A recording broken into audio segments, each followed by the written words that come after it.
सबसे पहले बात करते हैं तालीम के हवाले से। हमने जिस तरह प्रोग्राम की शुरुआत में कहा, अच्छी ख़बर ये है कि लाहौर में और मुल्तान में दोबारा से स्कूल्स ओपन हो रहे हैं, तालीमी सिलसिला आगे बढ़ रहा है।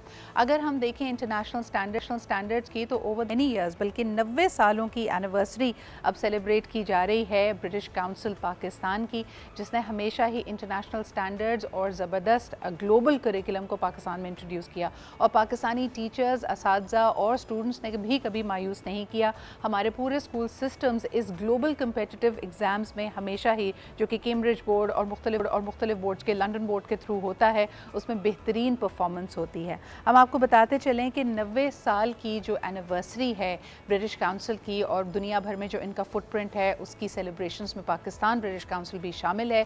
और इसी हवाले से हम देखते हैं कि global CEO of British council is currently visiting Pakistan. हमारे आज सुबह के मेहमान, we are proud to welcome mister Scott McDonald's, who is the global CEO of British Council. Good morning, Scott, and welcome to Pakistan. It's a pleasure to have you on my show this morning. Good morning, it's Scott McDonald. I'm the Chief Executive of the British Council, and I'm absolutely delighted to be here this morning. It's a pleasure to have you here, Scott. Let me begin by first asking you that this, I believe, is your second visit to Pakistan. What is your impression of the culture, the people, the different aspects of it? For example, the food, the roads, the architecture, the history. What is your greatest takeaway? So it is my second trip here. I came in 2022, and I'm just at the tail end of a week in Pakistan, which has been terrific. I've gone to Lahore, Karachi, and I'm finishing up in Islamabad. And like usual in Pakistan, I mean, it's been an incredibly warm experience. I've experienced a lot of warmth from my Pakistani partners and friends, a lot of hospitality, a lot of food, which is all wonderful. And a lot of sense of humor from the people I've interacted with. Scott, 90 years, almost to a century, I mean just a decade away. For the world, the way education has evolved, younger generation, technologies, online learning, the world has seen a lot in these past 9 decades. What has kept British Council to be so relevant for Pakistan and the education systems around the world? In Pakistan since 1948, and I hope we've made many contributions with our partners here. And they've been in the core areas of the British Council's activities. So we've done lots of work in education, all the way from supporting students with their opportunities through exams, supporting the school system, helping young girls or marginalized people into education, all the way up to higher education, where our PAC UK gateway work with the higher education establishment has opened up incredible channels of collaboration between the UK and Pakistan. A lot of work we've done in arts and culture as well. I think the contributions there to the partnerships on both sides have been terrific. Some of the recent work we've been doing around cultural heritage, for instance, or the very exciting work we did this year around Nusrat Fateh Ali Khan's Lost album that's come to the world, 4 new songs for everyone to enjoy. And all the work we've done around the English language, whether that's teaching or examinations. And of course, in Pakistan, one of the things that everyone talks to me about is the libraries.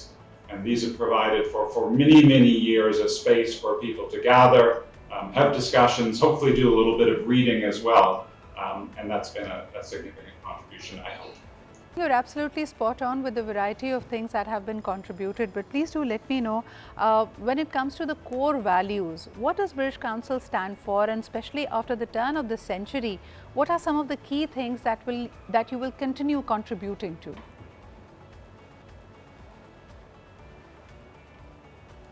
So over the years, we've had several programs focused specifically on young girls or women in Pakistan. And at the moment, we have several programs running as well. So I'll give you a few examples.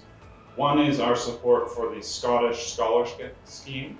And this is a program where we've provided scholarships for over 2,000 young women to go to university and for 17,000 young women to go to school. And that funding is provided by the Scottish Government. It takes them right through their studies and provides enormous opportunity for really, really talented young women who don't have the financial means to pay for themselves. Another example is the work we're doing a program we call Awaaz, and now Awaaz 2. And this helps young women and other marginalized people have a say in their communities. And it's work with them to really give them a voice and teach them how they can contribute to the decisions made in communities and their future. And the third example, I'd highlight is work we are doing with the EU to provide girls access to sort of high-tech and tech skills, to provide them more opportunity for skills development and employment. Scott, I think it is wonderful to learn more about these initiatives and programs for putting women's higher education and empowerment at the center of many of your efforts and initiatives. I'm particularly thrilled to learn about Awaaz 2 and Edge. I think these are pioneering projects that will have a lot of impact in the days to come.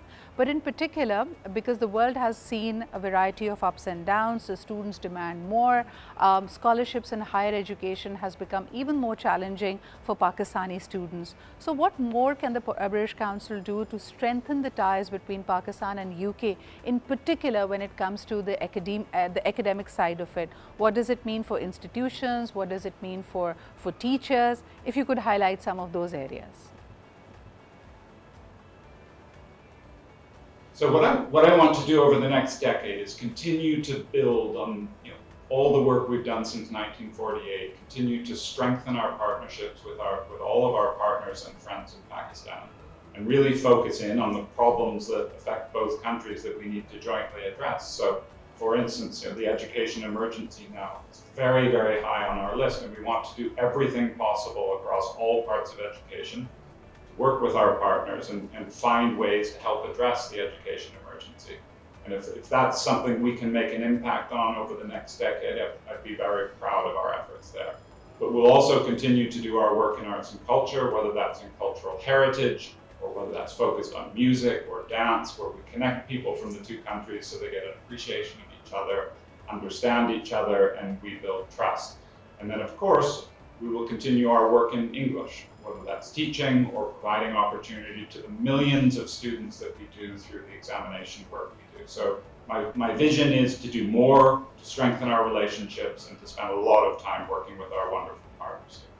Well, thank you so much for highlighting and putting the emphasis on creating more meaningful interaction for the Pakistani students, creating opportunities for them within Pakistan, creating the ecosystem and the landscape, and in particular also allowing them to make the most of the global facilities and opportunities which are out there. That was Mr. Scott McDonald, the Global CEO of British Council.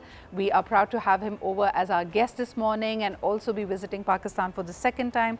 Thanks for highlighting the vision and the contributions of British Council.